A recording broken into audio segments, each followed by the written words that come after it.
18 of 30-day challenge with James Olokesusi.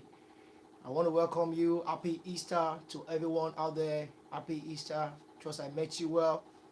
I'm doing fine as well. It was a great time. Let me ask, how did you spend your Easter today? How was it today? Trust it was great. You had a good time with your family, as I had with mine. Okay. I Yesterday it was fantastic. Yeah, we talked about building a business model, and I believe that all of these things we are learning is to help our transformation. It is to help us to make good decisions, to give us options, objectives in the course of our taking actions, in the course of our making decisions. Because when you know better, you do better. The level to which you know determines how best you're going to behave or how best you're going to act. You can't act. Nobody acts beyond the level of his mindset, beyond the level of his know-how. So that's why we make things available to you. And one of the greatest thing you can do to yourself, one of the greatest and the man, the Ethiopian eunuch said, is how can I learn if I have no teacher? So there are some things we can't learn because we don't have someone to guide us. So we have taken it upon ourselves as the calling upon us to speak on word creation, to empower people to ensure that they are financially free. So today I'll be talking about 3 levels of wealth mastery. In fact, today is one of the um, most important, you know, lessons or knowledge you might need to really take away, because it captures the whole of the nitty-gritties of how to create wealth. So that's what we're going to be looking at today. Is going to be the 3 levels of wealth mastery. What is it? Wealth? Wealth has to do is a state of financial freedom. It's a state whereby you have an asset that continues to generate money for you. Then the question is, how do you begin to create wealth, begin to sustain it, begin to retain it?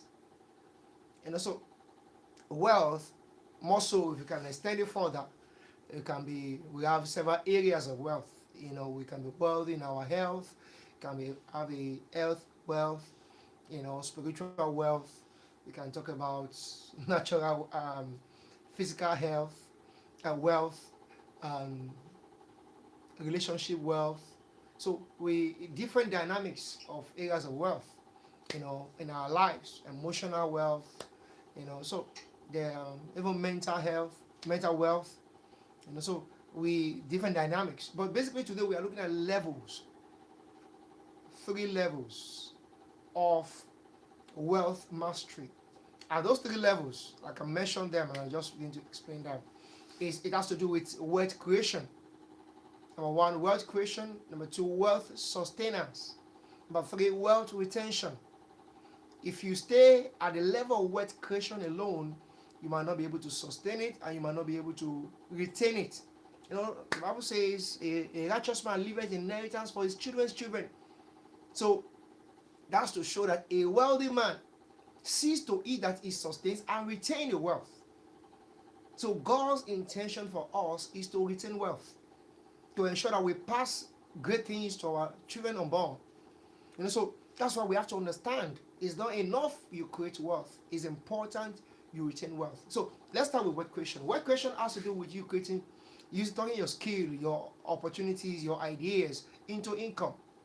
You creating, your hustling, your labor to create money, turning your ideas into a business to make money. As far as money comes to your hand, it runs through this mastery and through this phase. It starts with a skill monetization, talks about selling and marketing it, and that is it. And talks about value creation. So it's all about value creation. The foundation of wealth creation is value creation. There's a value that you put out there that people are interested in and they are willing to pay for. There's a product, there's a service, there's a skill, there's a gift that you have that people value and they are willing to pay for it. So until that, nothing. So it begins with wealth creation. What do you have out there? What have you worked on? That people are willing to pay for. So if you know, there are three levels of working on your gifts. We have the discovery, we have development, we have the deployment. So all your skill, you have the discovery, or you have to learn the skill, develop the skill, deploy the skill. You know, so if there's something, or you have a job, you have, so there's a skill. That's why I would say something. It doesn't matter you started with a job. Make sure you learn on the job. Don't work for salary alone. The worst thing that can happen to an employee is to work because of salary alone. We work to learn, not just to earn. If you have spent 3 years, 5 years in your working place, and all you could account for is just salary, you have not done well. You know, um, you it should be learning. What have you learned? Or better say, probably the salary you have made is enough to create an asset that continues to generate for you. Is enough to create a business that continues to generate for you. No, unless for that. You know, so that's the first thing. Wealth creation is that point where you are creating income. It has to do with income. It has to do with you having a value creation. It's a value creation. It's a value, whereby you have the value proposition that people pay for. So that's the first level. Then we now move to that next level, which has to do with value, which has to do with wealth sustenance. Wealth sustenance. It is not enough. You are creating income, it continues to flow in.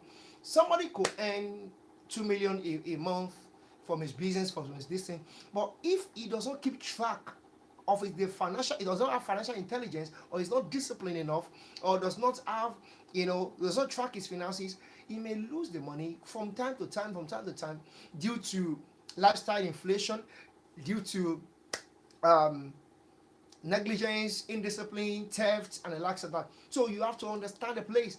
Somebody one time was making collecting salary of 2 million, and he got an apartment in Victoria Island, and pay this. Before you know it, he's always broke before the end of the month.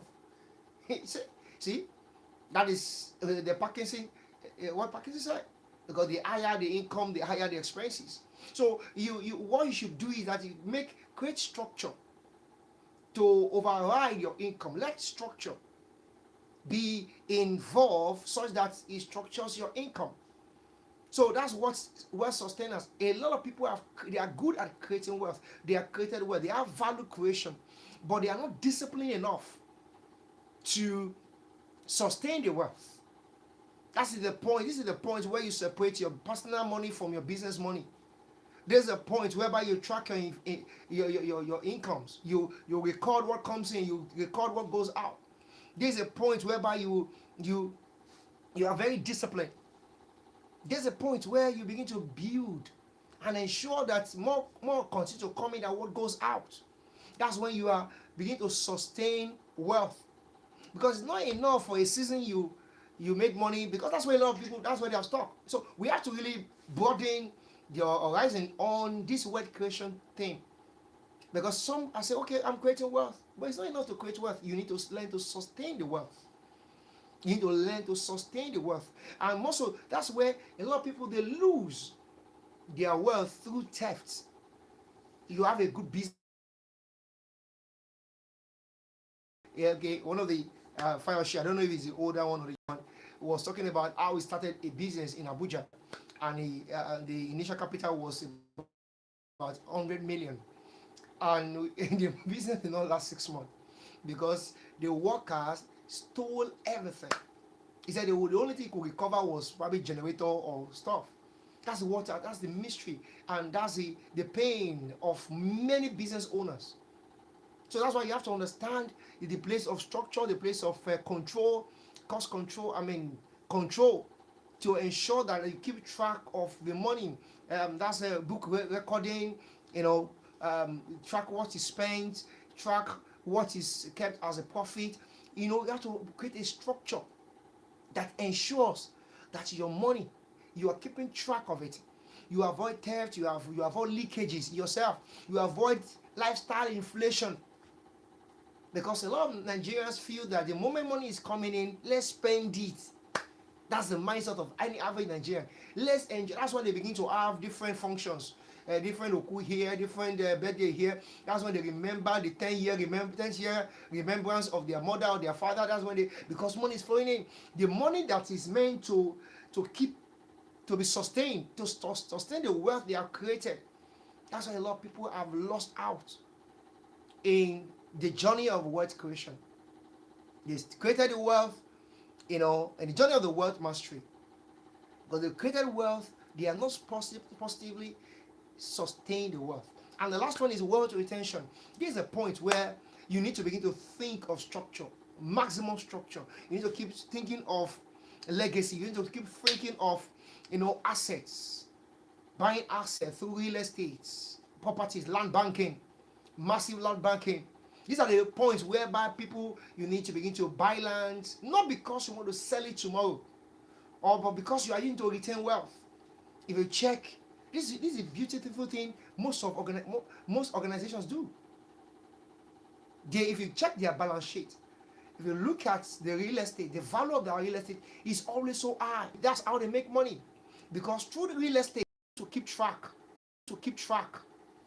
they're able to retain wealth. So that's what happens to a lot of organizations. So as an individual, as you are creating wealth, begin to put money into investment, reinvesting in your business to expand it, begin to build structure, begin to build system, begin to build control, discipline, buy properties, buy businesses, buy investment. That's why you see organization buying all other businesses, because they are trying to retain wealth and expand it. As you are retaining wealth, you are expanding the wealth.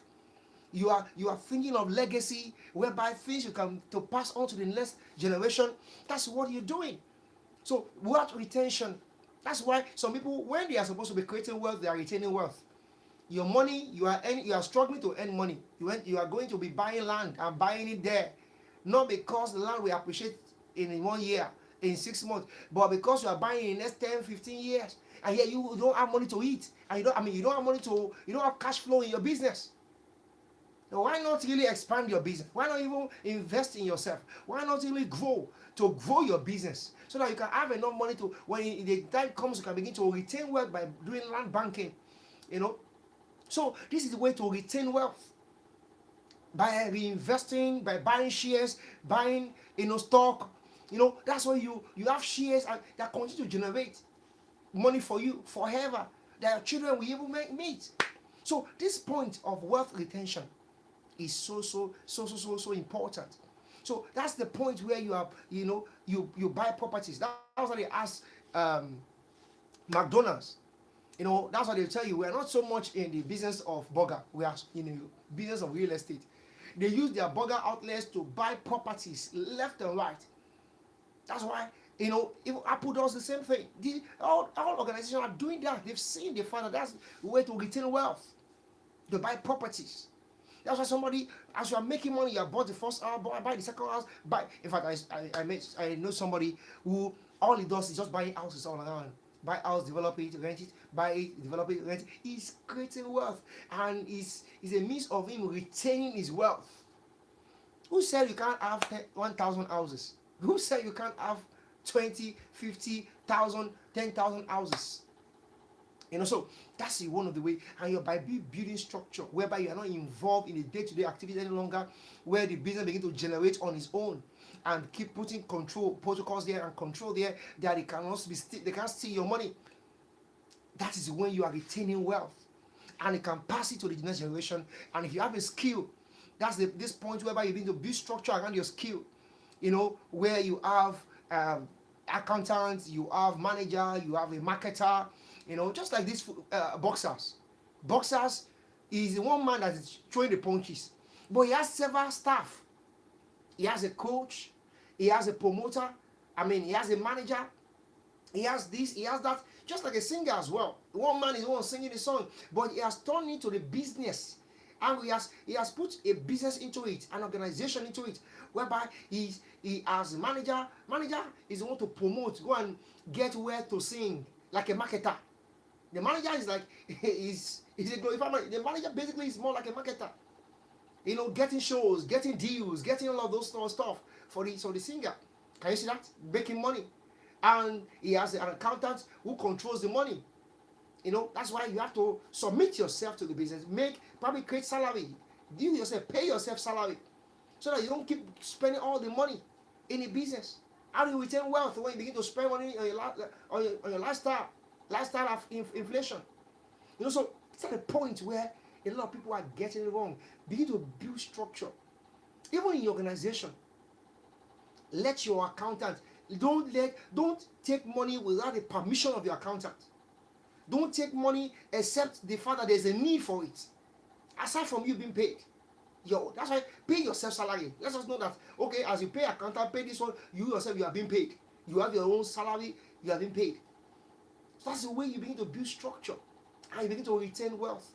And you are looking at expansion. Don't let your business begin to have a next branch, third branch, fourth branch, fifth branch, seventh branch. Who says you can't have 1,000 branches? Who says you can't have outlets and franchises?